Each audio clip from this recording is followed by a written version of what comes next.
Hello, everyone, and welcome to Onyx PathCon 2025, where we are gathered at this time for the Trinity Continuum panel. Please, if you have any questions throughout the panel, type question in the chat in all caps at the start of it. You can even use your chips of Onyx to highlight the message so we make sure we see it. But we do want to definitely get your questions in. I will hand the floor to Ian, the Trinity line lead. Ian, floor is yours to guide us. That's the wrong thing. Hi, I'm Ian. I'm the content lead for the Trinity Continuum, and I'm here with Travis, who also develops and writes for us, and Ryan, who has I don't think you have done developing yet, have you? Just writing? Not through lack of trying. Right. I did pitch a book that was under that stretch goal for something, and it never made it. So not Okay, yet. okay, but writing. Um, Soon. and yeah, for those of you who are here looking for a big announcement, I'm afraid we don't have one this year.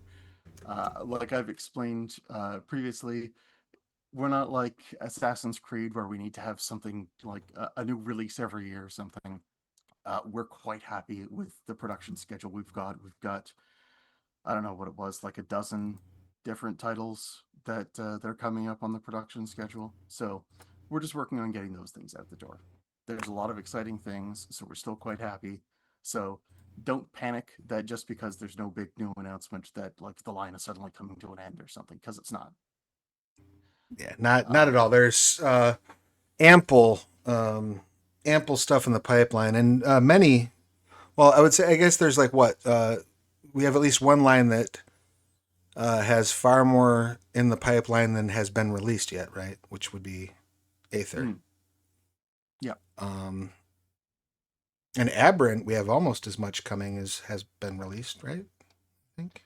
I think like with Aberrant, there's been like 6 or 7 releases if you want to count stuff like the introductory comic and the swine and cheese party, that sort of thing. But we have several major releases coming out, and of course, Steam Wars isn't out yet at all.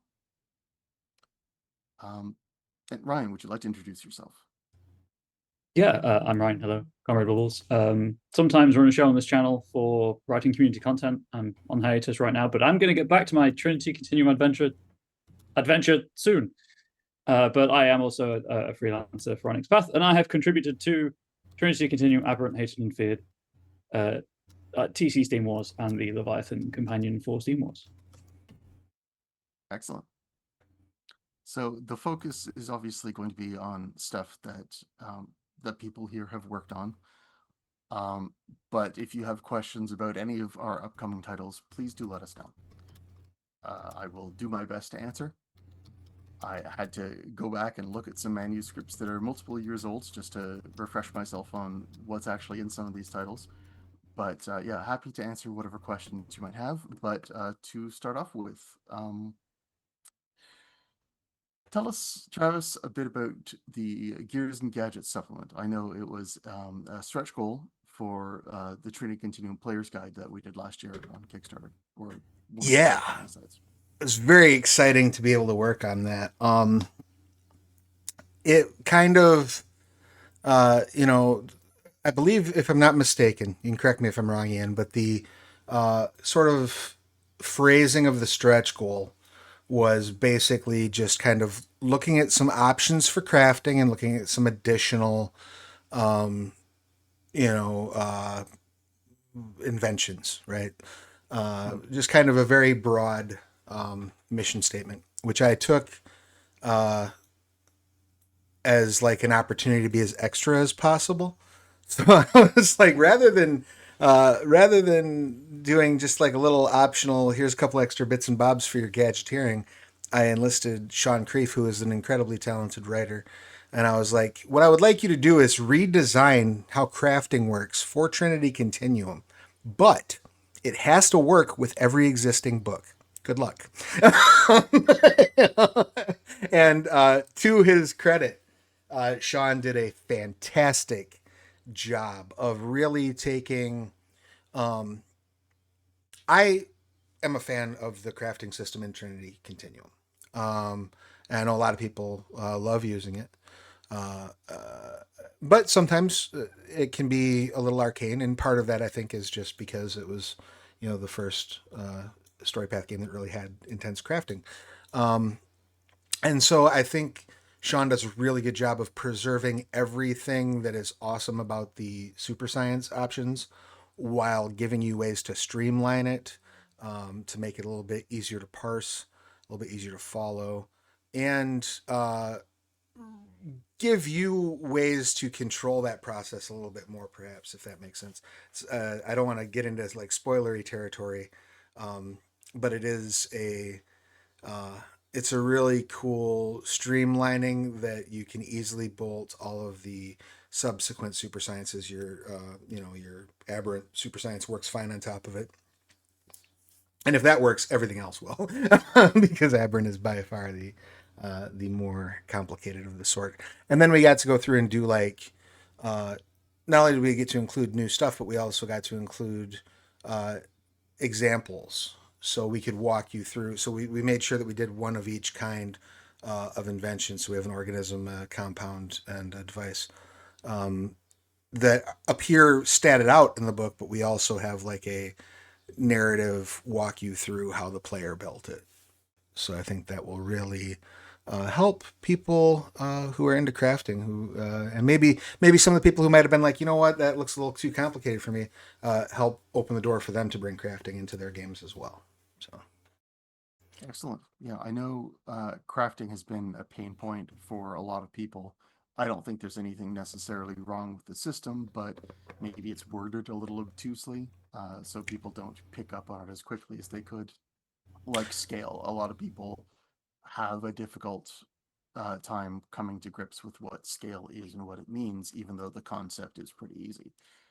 for sure. So it could just be the way it's written, but this book should really improve things across the board, both in terms of being able to comprehend it and being able to use it in a game. So I'm looking forward to that. Yeah, likewise. And I do want to stress too, there is nothing in Gadgets and Gears that takes away something from the crafting system. Like, you're not losing a widget. Nothing is going away.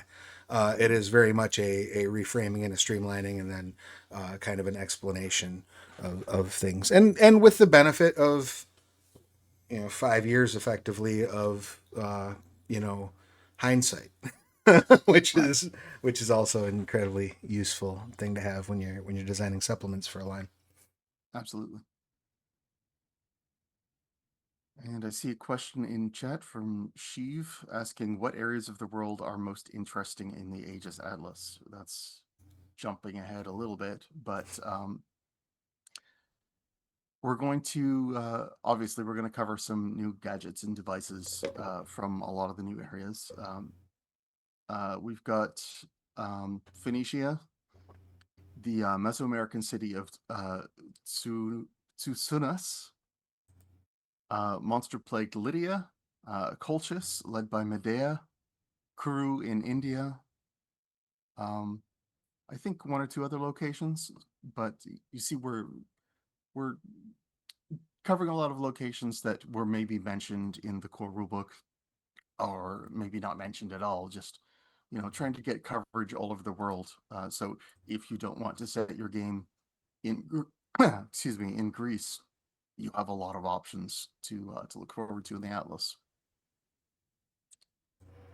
Sweet. And that is one of the I think that's the only Aether supplement that I didn't have fingers on in some way, shape, or form. I Aegis. or yeah, Aegis, yeah, Yeah. exactly that one. Yeah. So I'm excited to see that, just Mhm. as a player, as a fan of the line, for sure. But yeah, aside from that, we have a couple of other things that are recent in the pipeline. Ryan, you worked on the Leviathan companion for Steam Wars, yeah? I did, yes. You have any fun stuff you'd like to share about that? Oh, just while obviously new mechanics and designing new mechanics is always fun, and I love the Trinity Continuum toolbox. Being able to take Larry's incredibly evocative descriptions and figure out how to put mechanics to those was a lot of fun. Some pressure as well, because obviously he's the IP owner, and I want to make it so that it matches his vision for the Leviathans. But yeah, just and figuring out. Obviously, I don't want to say too much, but the thing in Red Lines that caught you up, Travis, where you're like, is this in the mission or a mistake? That was interesting. Yeah, there were a couple fun bits as we worked it up, but I mean, it was so. It's always wild to work with Larry because Larry's so creative and has such a uh, just wild imagination. Yeah, there, honestly, I've read the textual descriptions, but I can't wait to see the art that accompanies each Leviathan. Mm-hmm. right, which, if I'm not mistaken, will also be Larry as well, right? Larry's doing all the art for the Leviathan Companion. Is that am I misremembering? I assume so. I know he's got a lot of art already made because Steam Wars existed before we got to it. But yeah, the details would be up to Mike, of course. For sure. Steam Wars is one of the Trinity Continuum lines where I'm less involved because, like, my job is sort of keeping track of the alpha timeline, and Steam Wars is our first game that's not part of the alpha timeline. So, Right. trying to make sure Steam Wars fits into the Trinity Continuum is just me going, all right. Well, and I know there was some concern at one point about whether or not it did at all, and Yeah. I believe if you check out the setting secrets, you will see a very clear way that it absolutely is connected to. Yes, it is for sure. It's just it's a lot less work on my part than a lot of our other projects. So it's more Larry's and Matthew's baby than it has anything to do with me. Everything still passed through me, but a lot of this is going to be fresh for me, Sure. in a sense, where I was not involved in the creation. I'm just sitting here enjoying what's coming in. So I hope everyone else enjoys it too. Very much so, yeah. We did have another question pop up in chat. Just to check, there's no plans to detail Australia in the Aegis area, right? Is there a plan to detail Australia? I don't recall if it got covered in the core rulebook or not, but I don't think so. Yeah, there's only so much word count to go around, but if it's not covered, please feel free to hit up the Story Path Nexus and give us your interpretation of what the Dreamtime would look like. Very much so, yeah. That's a grand resource for these, especially for the Trinity Continuum timelines right now. As we, one of the things I was thinking about just before the panel kicked off, if you'll note, and I know sometimes this causes a little bit of concern among the fans, but if you take a breath and a step back, you look at Onyx Path's release cadence. Usually every game line will kind of eat for a little while and then it'll move on to the next game line. And if you look recently, we've been releasing a whole lot of Scion stuff. We've had, I think, 3 or 4 big Scion releases come since the new year. Wild Hunt and Dragon Companion, the Demigod Companion were just May. Right. So, right, exactly. So, rest assured, work is always going on with all of the lines. It's just a matter of like who's closest to get through.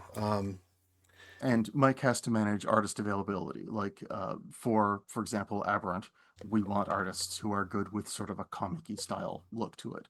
And if those artists aren't available because they're working on something else, Mike has to put those projects on hold and maybe put some Scion things through because those artists are available. Yep. So it's all about back end juggling. Like, it's not because we hate your particular game line or anything, or your game line is over. It's just, it's production. Yep.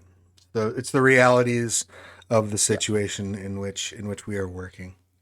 So when our artists become available, they'll power through 3 books at a time, and then you start getting a whole bunch of releases.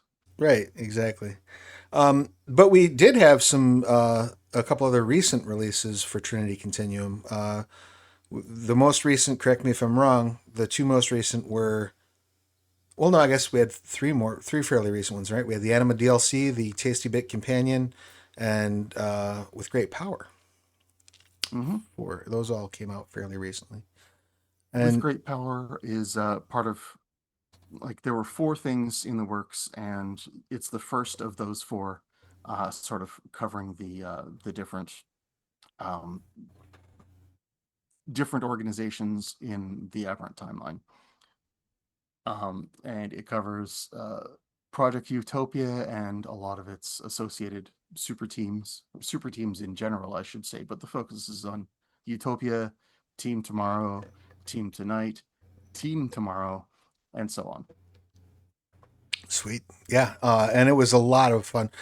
Ryan, did you get a chance to work on that one? I know that there were a lot of people that worked on all 4, and then there were some that worked on only 1 or 2 of them. Did you have a chance to work on with Great Power, or no?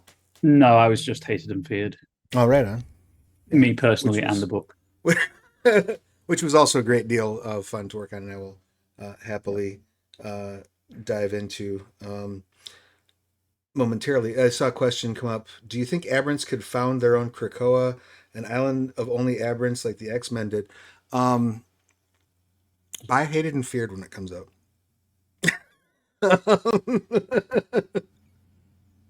I answer that question in a couple of different ways, I believe, in that book.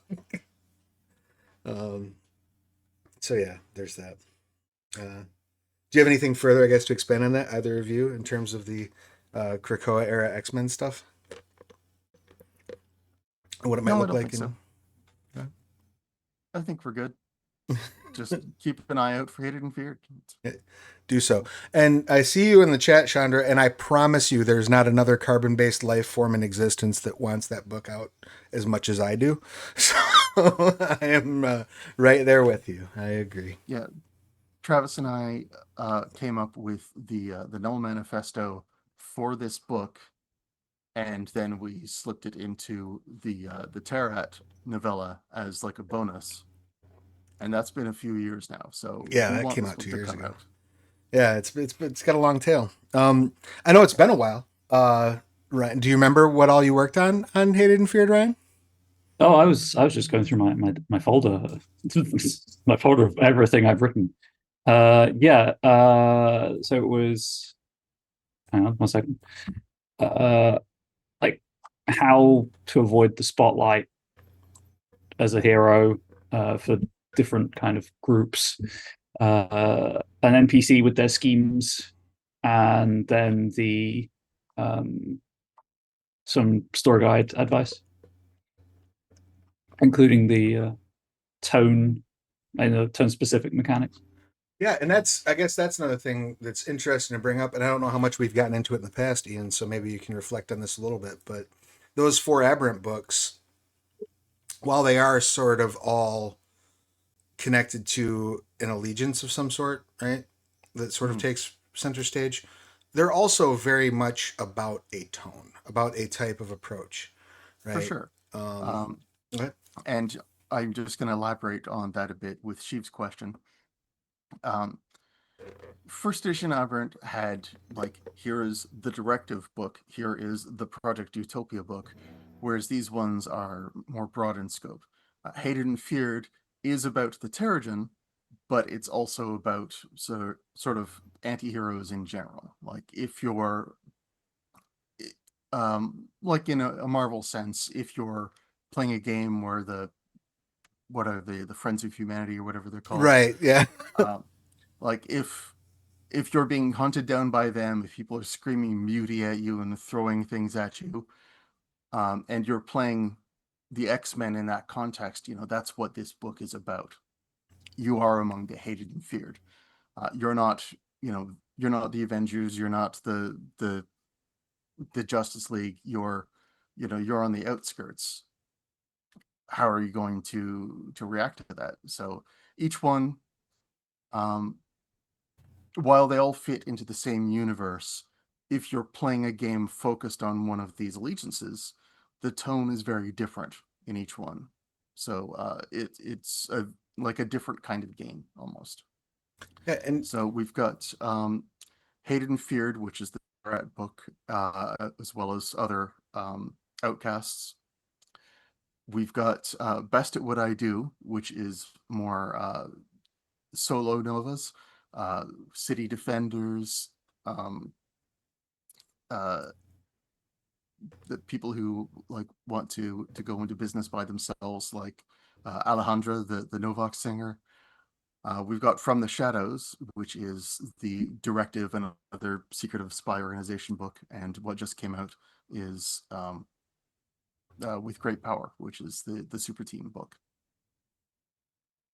which was also just oodles of fun to work on. But also, and to drive home too, I think the way that even the organizations who aren't in the driver's seat in those four books, the way they interact with that aspect of the game is covered. You know, so like in Hated and Feared, you get some glimpses, not quite so much of a direct focus on Project Utopia, but there's some glimpses of how Project Utopia addresses that aspect of the world. Sure.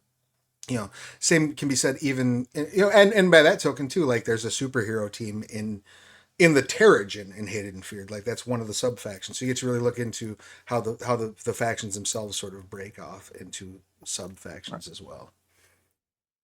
And for those of you who were around during first edition, we do have a lot of returning favorites.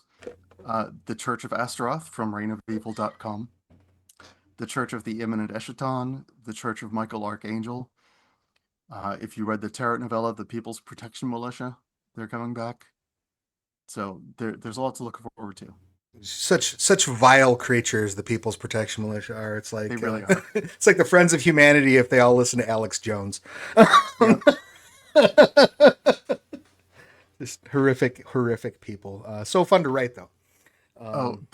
The way you wrote Jordan McDevitt in that was That was all. So my co-author on Tarot was my wife Sarah, and she wrote the Jordan McDevitt dialogue. I had a little bit of like going through and saying, okay, this is how the world is. This isn't, but really, I mean, because she's so mired in that stuff in the sense of like she likes to know. She has a very like know your enemy kind of mindset about conspiracy theories. So like she's like, oh, I want to know what these crazy people are saying. And yeah, the way Jordan was portrayed as constantly like red-faced screaming or suddenly switching to full on crying. It absolutely amazing. Loved it. I will definitely extend that to her. She will love to hear that. And would I say Hated and Feared has a darker, maybe even a little bleak tone? I mean, I think it dances up and down, and I think all of those do.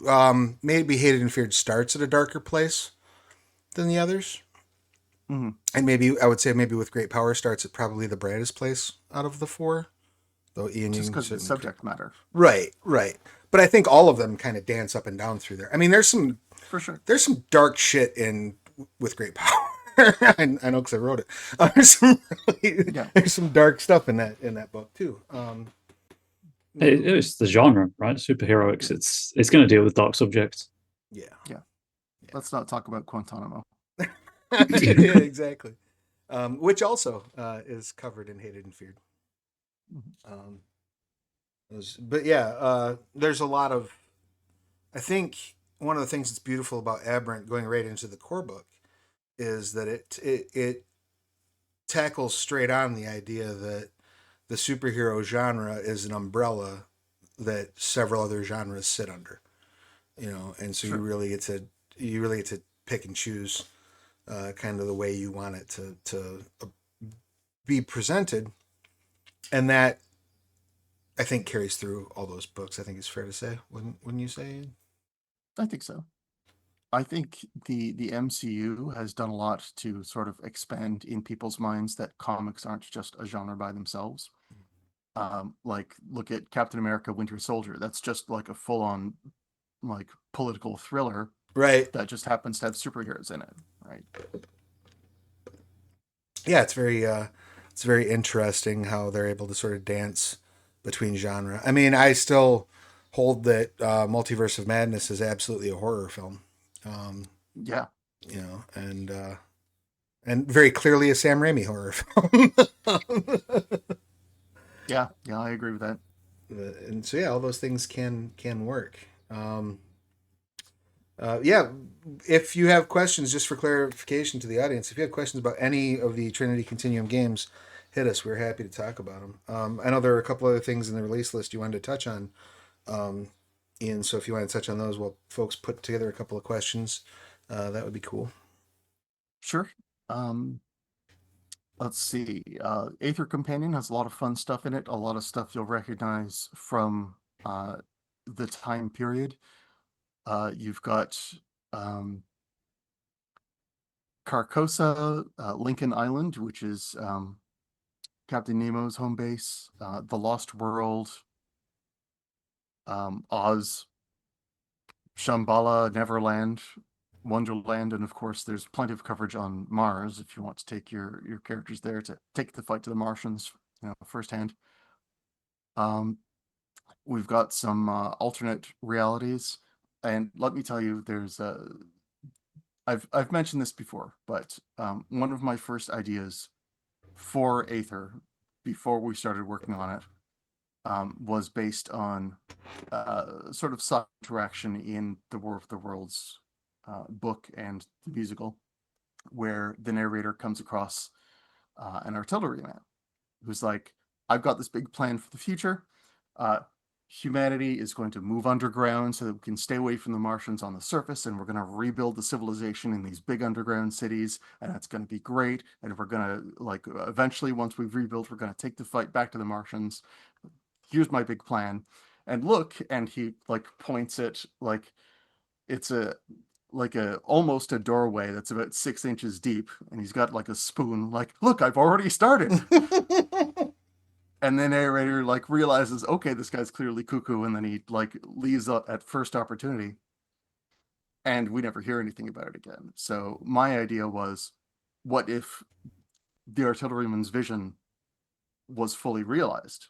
We have these big, vast underground cities getting ready to fight back against the Martians, and part of me realized, wait a second, that's just Victorian Neon Genesis Evangelion. So that's in the Aether Companion. Nice. I love it. And I then there was also the Aether Player's Guide, Yeah, we've right? got Aether Player's Guide, Aether Companion, Aether Jumpstart, and the Aethernaut Collection. Yep. And somebody had asked what the Aethernet collection was about. That is, if you've read the Proteus Nova Compendium, which is like a list of 200 Novas with write-ups for like 40, 50 of them, A lot. this is that, but for Victorian characters. And because they're Victorian characters, I mean a lot of them are like literal characters from Victorian literature and not just people we made up. So if you want Alice from Alice in Wonderland, Arsène Lupin, Captain Nemo, Captain Rober, Dr. Moreau, and less known characters like there's Loveday Brooke, the lady detective, or Hilda Serene, the actress detective. Those are actual characters from Victorian literature. They're in here with full write-ups, so you can use them if you want. There's dozens. They're split up in between, of course, squires, gogs, magogs. So lots of stuff to use. And I hope this introduces a lot of these characters to a new generation of readers. For sure. Yeah, it's a very one of the things that I think it might be easy to lose sight of given uh, the macro of Aether.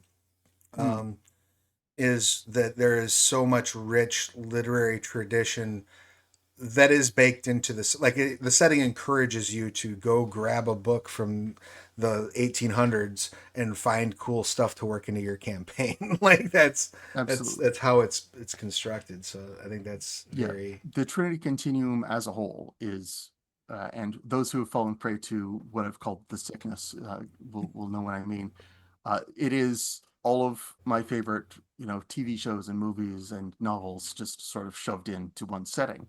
And for the most part, it's our own interpretation of that. But for stuff where copyright has expired, it is literally those characters. Yeah. So, yeah, I all of these things are real as far as Ether is concerned. So I want you to go look them up, and I want you to use them in your own games. Are Captain Nemo and Carmilla in there too? Captain Nemo, yes, absolutely. Like I mentioned before, Lincoln Island is in the Ether Companion, and it's hard to have Lincoln Island without Captain Nemo. I don't think we have Carmilla in there, but she might be, because we do have the other vampires, of course. Yeah, and if she's not, another thing that's perfect for the Nexus as soon as that Of course, as soon as that opens up. the Ethernaut Auxiliary. Yeah, yeah. I mean, and just and I think Ryan can speak to this too. But as somebody who works on the line, there are ideas that I have, things that I know we don't have room for in the books we're doing, where I'm like, okay, well, I'll just go run to the Nexus, which is another reason why I encourage people to check it out, because there's a lot of beautiful community stuff from folks that have never officially worked on the line, but it's also the place where those of us who work on the line routinely go, well, I know there's no space for me to write up 20 adversaries for this one character I introduced in a supplement in the official releases, but I can go do that, to the Nexus. Like, I think you came up with 2 releases based on the Phoebe Trust, which Yeah. is just like a story path tasty bit. So that's like maybe a dozen pages, Yep. and you got a lot of work out of that. Yeah, absolutely. Yeah, and that was H. Ulrich worked on that, and it just blew me away. I was so impressed with that. I was like, oh, I would love to. Let's see how I can expand that. And I have other ideas. I just haven't literally had time to, because it's such a fun concept for the universe. The other one that really sticks out to me, I think we may have spoken about this a little bit over the years, is the Terran multiplicity that's introduced in was it in Media Res? I think it was like the first supplement, I think, for Trinity Core. And I just think that that's such a rich idea that developing that out for the Story Path Nexus would be a cool thing. I just haven't had time. But I have go ahead. literal books that I want to do that I've been keeping in my back pocket, because what if maybe I can convince Rich to do it? But at some point, I'm just gonna have to sit down and write them and put them on the Nexus. There you go. There you have it. And I'm consciously not doing Polyphemus stuff because that is my jam. And I'm like, I have other projects that need finishing. I don't need to go down the Remedy rabbit hole again. Yes, well, and that Firebreak comes out in a week. I know. Remind me, Ian. I need that time to write. Well, and that's another thing too, where I would encourage the audience, if you have an idea that you think is cool, it's another reason I'd encourage you to get it on the Nexus is because a lot of us who work on these books, we might have a great idea that we're sitting on that is behind 10 other things we need to get done,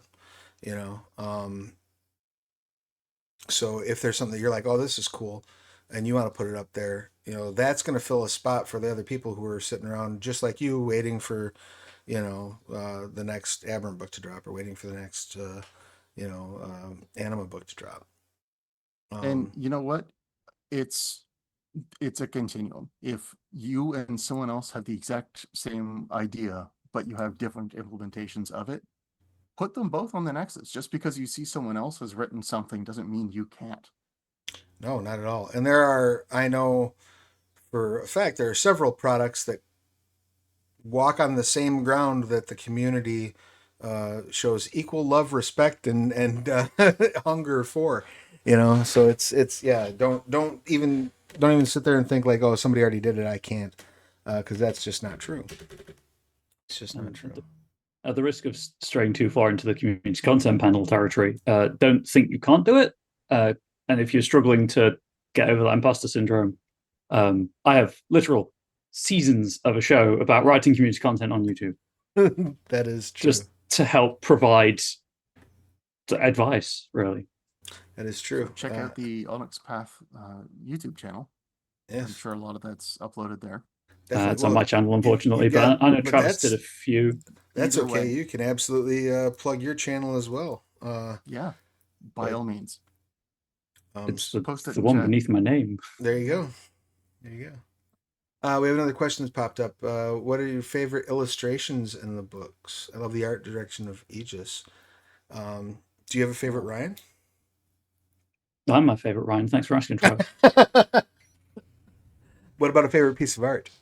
Adventures cover. It's good. It's so good. I love the art direction we went in with the sort of unified look of the covers this time around. That's yeah. I don't think I could point to a single piece of art because so many of the art that we've had has been so evocative and so wonderful for the specific game lines, of course. Like something which works really, really well for Aberrant wouldn't necessarily work for the core, and vice versa, but they're perfect for the books that we have. So it's hard for me to identify any kind of favorite. Probably the most visually stunning is there's one of the crashed chariot on the slopes of Mount Olympus with a bunch of soldiers guarding it. That one really struck me. I like that a lot. That is a very pretty piece. I will reserve my answer until I know people get sick of hearing me say this until Hated and Feared comes out. Because if the cover looks as a tenth of the way I see it in my head, it's going to be just incredible. So yeah, I mean, I love all the art in all the books. I'm very, very keen on the way it's presented, but that's the one. That's the big one I'm holding out hope for. Yeah, it's a new drinking game. Take a shot every time I say Hated and Feared. You know, I have a Terrigen tattoo. What do you expect? Don't know if you can see it very well on camera, but it's there. I trust you. Adventure does have a T-Rex. That's true, and there the chapter intros in Adventure are beautiful. Every one of them looks like a Thrilling Tales cover, which is Aberrant really also has a T-Rex. I'm trying to remember where's the T-Rex in Aberrant. It's in the core book. Yeah, it's in the core book. It's towards the back, I believe. It's I think the text has it as an animatronic T-Rex, or maybe it's a clone. I forget which. Oh, it's in the power section, isn't it? Yeah, Billy and the Clonosaurus. Yep. See, T-Rexes. They're all T-Rexes and squids. You can find them throughout the continuum. T-Rexes, crab people, squids, and vampires. They're vampires across all the story path games. So then, what else have we got cooking that we haven't touched on yet? I know you'd read the list before we went online of the forthcoming releases. What else have we got in the hopper? We mentioned everything. Dangerous Skies is coming for Adventure. That's if during the lead up to the Adventure crowdfunding campaign, we did a sort of radio show called Tales of the Aeon Society with 6 episodes, I think. That's all up on Drive-Thru RPG. And Dangerous Skies is taking several of those and turning them into actual playable adventures if you guys want to go through them. So it's not just, listening to our heroes do it, you could actually do it yourselves. Then there's Alt AR, as in augmented reality, which is a second jumpstart for anima. The jumpstart that we released, I believe, is the one that's entirely within Terra Surge. Yep. This one takes place entirely within Cascade. And there are a few characters in common between them. So if you want to run both jumpstarts as part of sort of one continuous story, you can do that, but they do play separately. I was gonna say I thought there was some sort of connection between them. Yeah. Like there's no explicit story connection aside from just having a couple of characters in common. But yeah, And it can be run together if you want to. and correct me if I'm wrong. That's the last announced anime Yeah. release that's pending, right? Yes. There may be more in the future. Right. That depends on a lot of factors, but that's the last one currently on the schedule. Right. Right. And then we've got. I'm trying to think. We had the four from Aberrant, Mhm. Steam Wars, and the Steam and Leviathan Companion. Yep. Anything else I'm missing in terms of stuff that's in production? I think that was it. So we did Gear and Gadgets, we did the Aegis Atlas, we did the Aether Companion, Aether Player's Guide, Aether Jumpstart, Aethernet Collection, Steam Wars, Leviathan Companion, Dangerous Skies, Hate and Feared, Best at What I Do, From the Shadows, Alt AR. So that, I think, covers it. Sweet. I did see someone ask in the chat if there was a Magneto inspired character in uh, Aberrant. My take personally, I feel that there is some Magneto DNA in Divismal. Oh, absolutely. But Yes. I think most of it is X-Men 3 Magneto DNA, where he's like super catty, where he turns to Rogue and he's like, "We love what you've done with your hair," like that Magneto. So Yeah, like maybe not all the way, but yeah, there's certainly parts of that in there. Yeah. yeah, Yeah, Divismal is essentially the leader of the Brotherhood of Mutants uh, for Aberrant. He is the nemesis of the main good guy of being Max Mercer. So there are, yeah, it's probably the strongest parallel is with Magneto, even though, like, I'm sure if he wanted, like, Divismal essentially has every quantum power and probably a few that aren't quantum that he's just turned into quantum powers because he's literally the most powerful Nova. So if he wants magnetic powers, he probably has them, but he's not limited to just magnetic powers. That's not his main thing. right. Yeah, he's much more in terms of approach as opposed to power set. I'm sure we have a magnetic manipulator floating around somewhere. Oh, Um, probably. yeah, I would be a little a little surprised if we don't. Yeah. But yeah, in terms of like approach to stuff, which is funny because unlike Charles Xavier, Max Mercer is a decent human being. Oh, snap.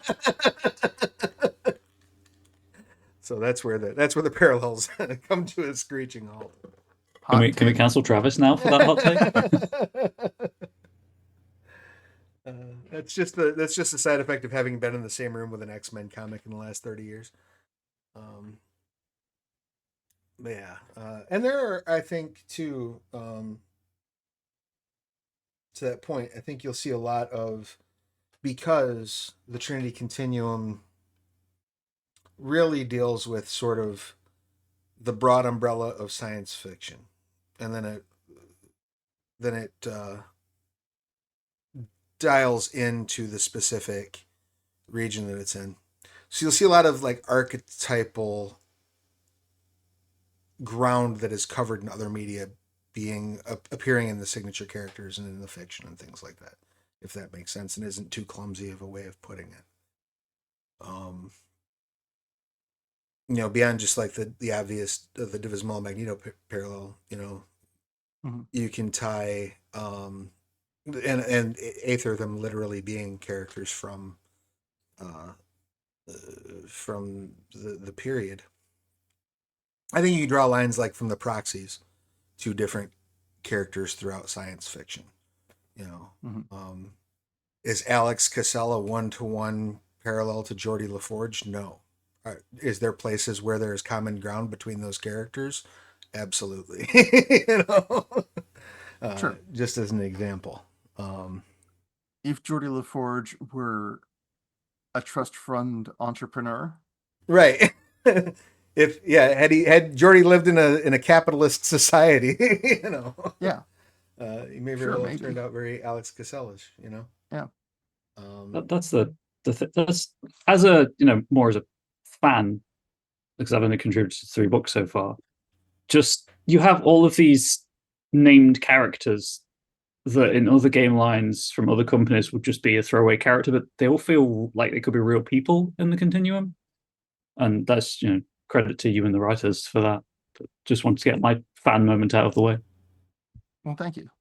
We've with a lot of them we had the advantage of sitting on 20 plus years of development that happened before I got here, right? Other people had developed them over an entire game line full of supplements, so we know who these characters are going into it, even if we've changed them some for this edition.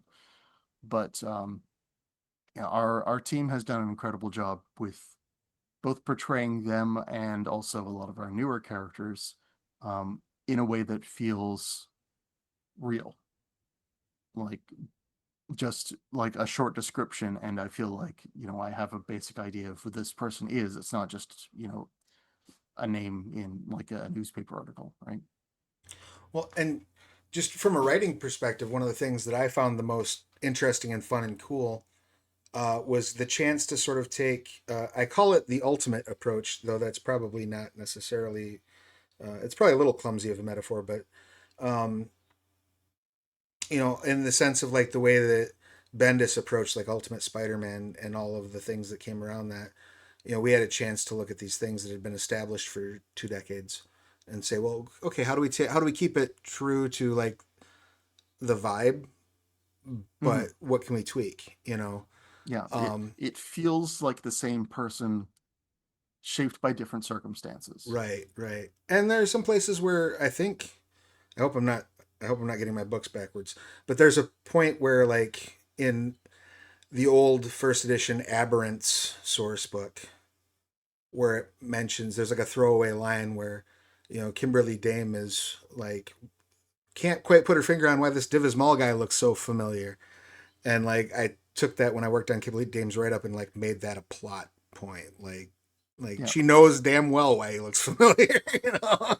yeah. Just, I think she was in the original Aberrant source book, not right. yeah, The Aberrant faction book, the little yeah. floppy. Yep.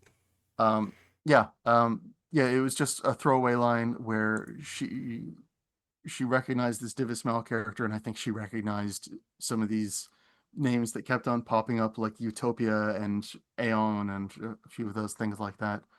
Um, and yeah, Kimberly Dame is covered in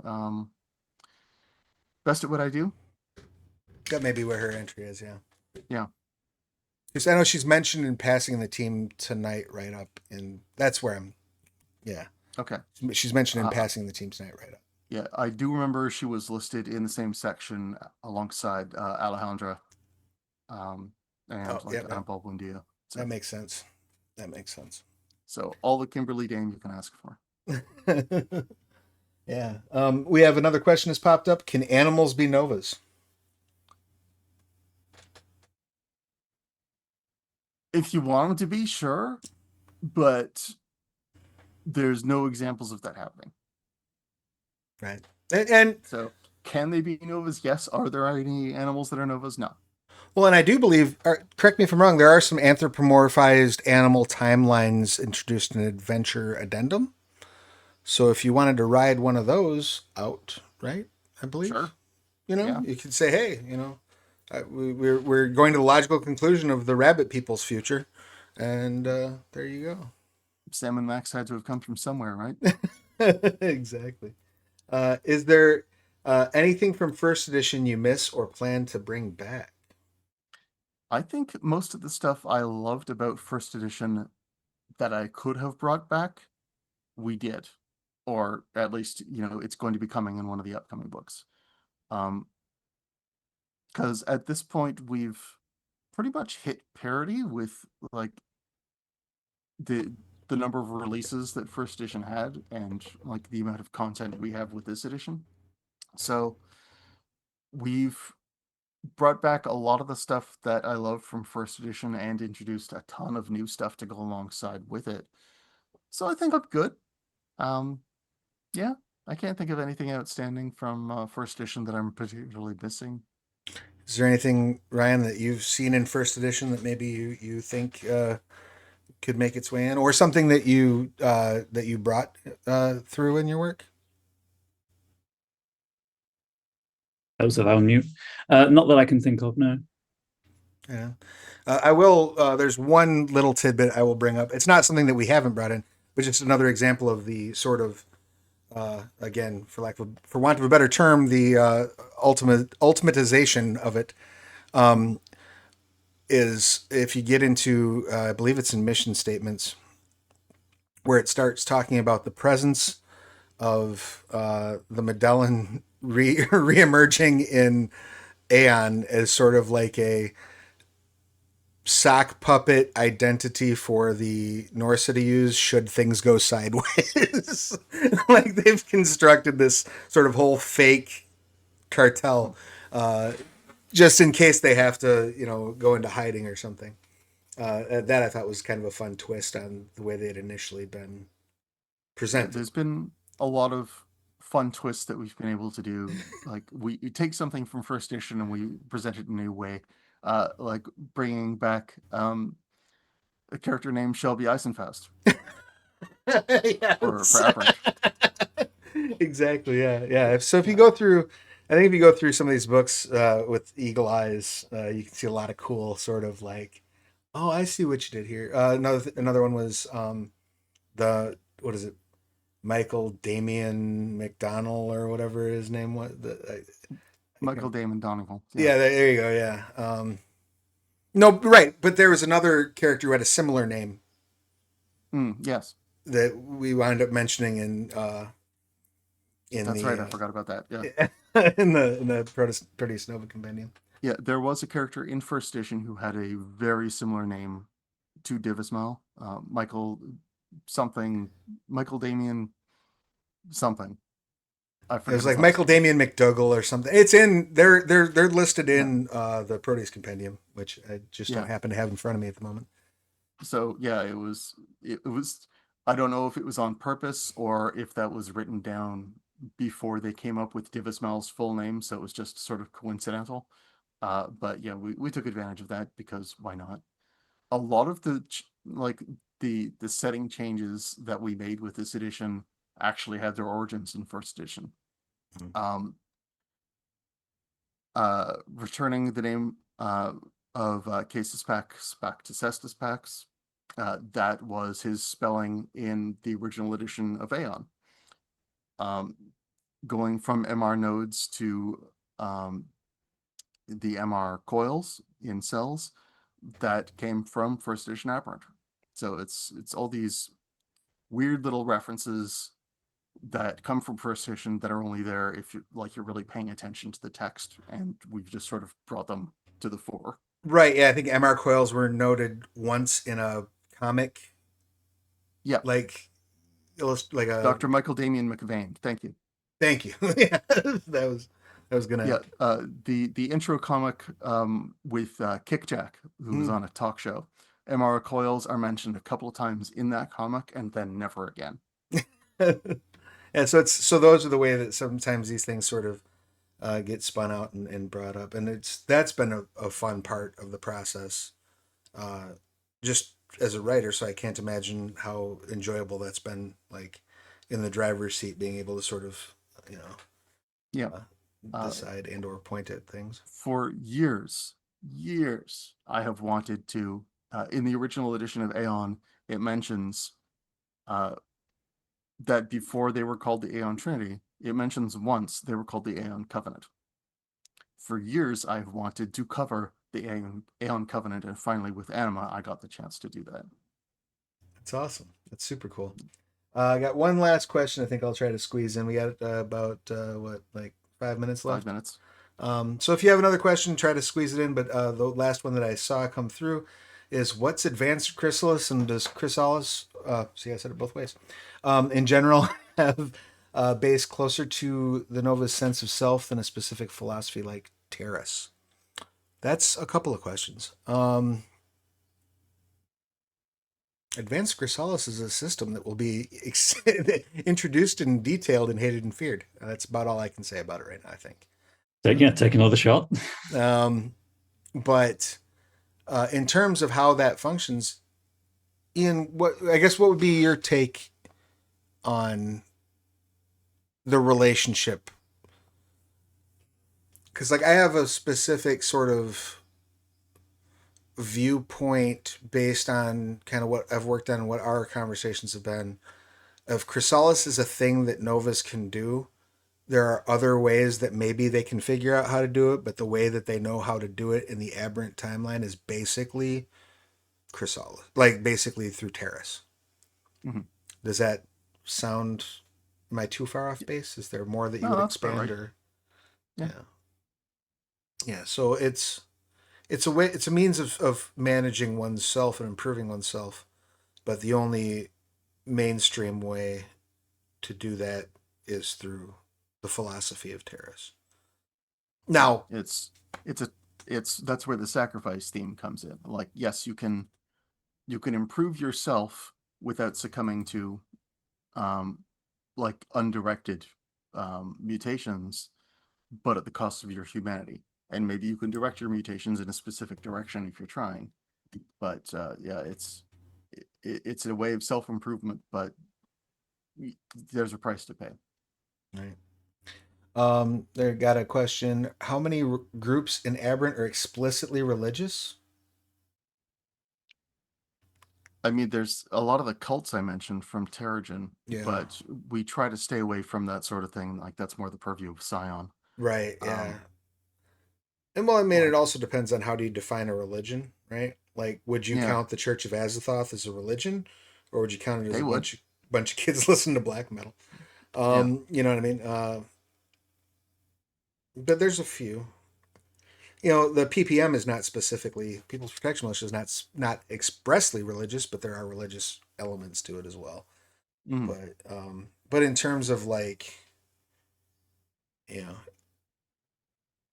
if I'm understanding the question, the ones I could name off the top of my head would be you have the Cult of Maul, you have the Church of Archangel Michael, the ones you mentioned earlier, where it's Nova worship, but that's framed in such a wildly different way as it is in a Scion game or something like that. Religions certainly exist within the Aberrant timeline. I think it's on the 10th, so about 3 days away from now is when the Pope does his I forget the name of it, the one where he announces that all Novas are they have human souls and are capable of redemption through Christ. Right. And that's and it's going to be this October when that announcement causes Divismal to make the Null Manifesto. So there are religions in the world. There's just not not so many religious allegiances, if that makes sense. Right. There are factions within allegiances. Particularly, I know there's at least one faction within the Terrigen that sort of encourages building a cult. But that's a very different thing.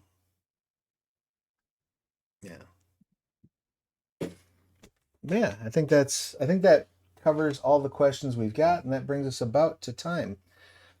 So before we hit the road, Ryan, any final thoughts that you'd like to share with the audience? I guess one is that if you like core, if you like Trinity Continuum, but your interests don't necessarily lie in the sci-fi direction, but you still want to do community content, I wrote a horror supplement for it on the Nexus, just the toolkit, and I am most of the way through just a full horror sci-fi adventure if you like blending genres like I do. So don't lean into the genre all you want, but it's just a great toolkit to work with. Yeah, absolutely. Like, you'll never see explicit magic in the Trinity Continuum, but I know a lot of people have said, well, what if? Like, if you want to do a Trinity Continuum magic supplement, go nuts. I'm Right. not the boss of you. Yeah, exactly. That's I'm exactly the the boss of type. these guys. That's exactly right. I don't get to do it in an Aberrant book, but I could go do it on the Nexus. Yeah. That's exactly the type of thing that the Nexus is for. How about you, Ian? Any final thoughts that you'd like to share with the group before we hit the brakes? Well, thank you for joining us on this ride for the past 5 years. Hopefully, we keep on going. I've got lots more ideas. I'll keep on doing it as long as Rich keeps on letting me. Um, and I'm looking forward to our upcoming releases, and I hope you are too. Absolutely. And I just want to remind you all that we do have a ton of sales going on this weekend. I've just If shared there's the anything you're missing from the Trinity Continuum, it's all like 50% off right now. yeah, this is the time. Go Yep. grab it up. And I That also believe includes Nexus titles. it does include Nexus titles. So if you want to check out stuff, if you want to go see somebody's great write up on, for example, horror in the Continuum, or magic in the Continuum, I know there's a couple of those floating around. You might see my name on a thing or two. Go grab those up. Um, but also, I don't recall. I think there's at least a couple of Trinity books that are in the IPR sale, right? And I do want to call some Think so. special attention to that sale because that is traditionally printed stuff that is basically the surplus that we had after fulfilling Kickstarters and things like that. That Yeah. stuff is 50 to 70%. 75% off as well. So Mm-hmm. definitely go check that out if you've not yet done so. It's a great opportunity to fill in the gaps in your collection. And since it's part of the announcements, it's not a Trinity Continuum thing, but Roll20 right now does have a light extinguished, which is the Scion Jumpstart for free. Yep. It requires a Roll20 account, but you can just add it to your account. Yep. It's if you go through the Roll20 sales link that popped up, you'll just scroll to the bottom, I think, and that's where you'll see a light extinguished. Because everything else that's on Roll20 is also for sale, or on sale, I should say. But yeah, and if you want to play these games, we have some pro GMs running over at Start Playing. I've thrown the link to that in the chat as well. I would like to thank all of you so much for being here. It is a pleasure every year to get a chance to hang out 100%. with the folks that are on the screen and to get to talk to the audience. Definitely thank you so much. I will leave you all, and we're going to head over and raid the Plastic Age Plays channel where there is an actual play of Aberrant happening right now. And then I would remind you to come back here in about 30 minutes for the Exalted panel. Promises to have some fun stuff going on there. Thank you, everybody. Take care of yourselves and each other, and we'll see you soon. Bye.